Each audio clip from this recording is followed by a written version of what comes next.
The Little Fir Tree. From a book of old-fashioned fairy tales and fables by Chuma E. Kenzie. Once upon a time there was a little fir tree that wanted to be a Christmas tree, but becoming a Christmas tree was not as easy as one would think. St. Nicholas was very strict in choosing the trees that could have that special name. The fir trees he chose had to be entered into his official Christmas tree book.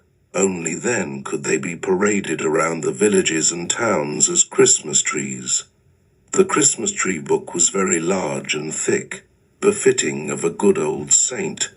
Every year, close to Christmas, Saint Nick walked around the forest on clear, cold winter nights with his book under his arm, picking out the fir trees that were worthy of a Christmas tree status.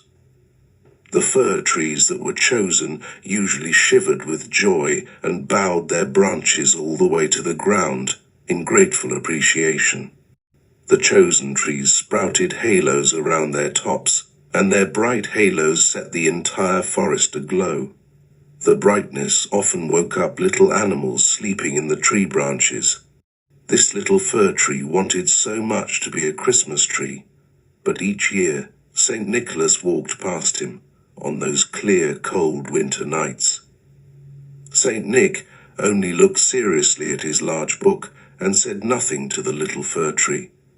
The little fir tree was never among those even considered for entry in the Christmas tree book. One night, the little fir tree became very sad and started crying. He cried so hard that he was dripping sap from all his branches.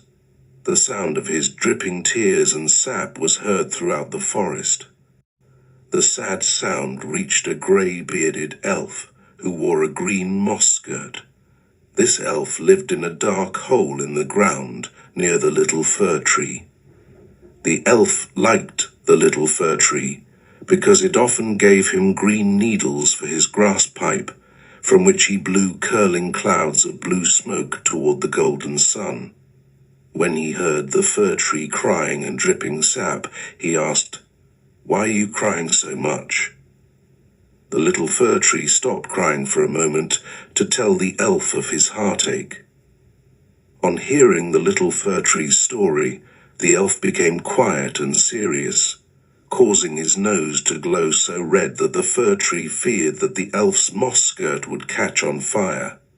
But there was no danger of that.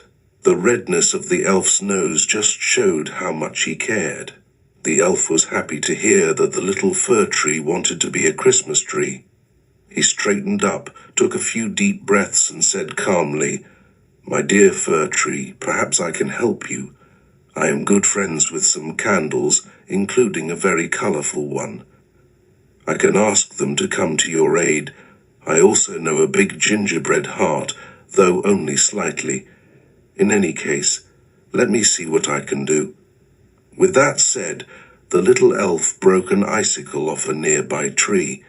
Using the icicle as a walking stick, he set off through the snow-covered forest to look for his friends in the nearby city. Time passed, and soon it was Christmas Eve. The first stars of the holy night were already looking down upon earth from the dark winter sky. Now the little fir tree was much sadder. The elf had not returned, and he was sure that he would never be a Christmas tree at this Christmas.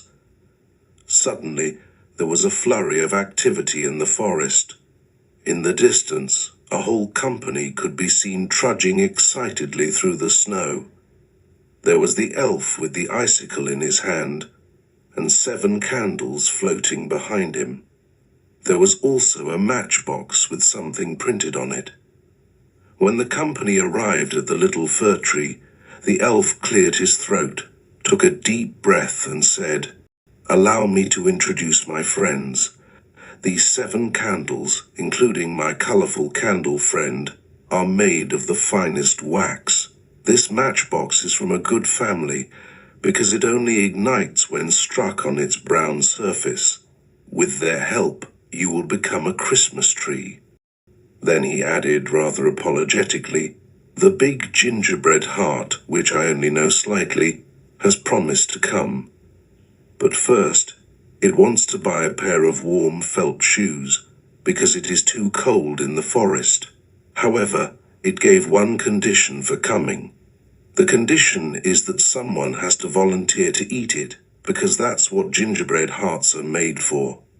The elf continued.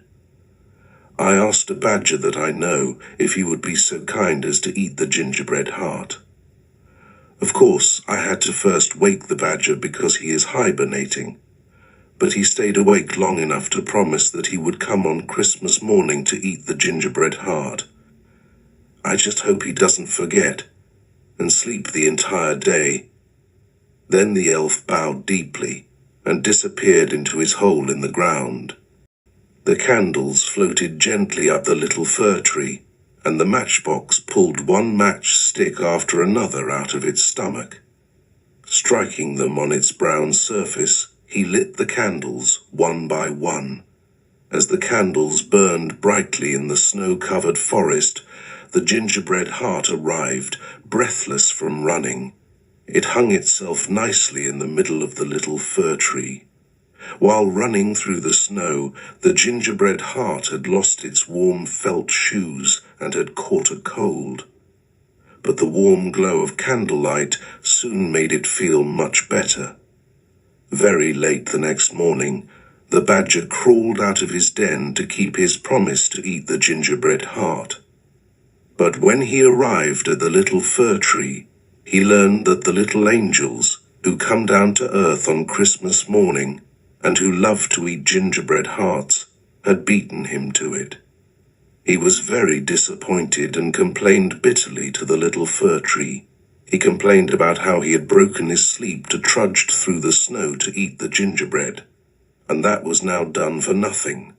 But his complaints fell on deaf ears until the colorful candle explained to him that it is the tradition for the gingerbread heart to be eaten first thing on Christmas morning, and he should be grateful to the angels for helping him keep his promise that the gingerbread would be eaten. Though disappointed, the badger was happy that the angels had made the little fir tree happy by eating the gingerbread heart that he missed.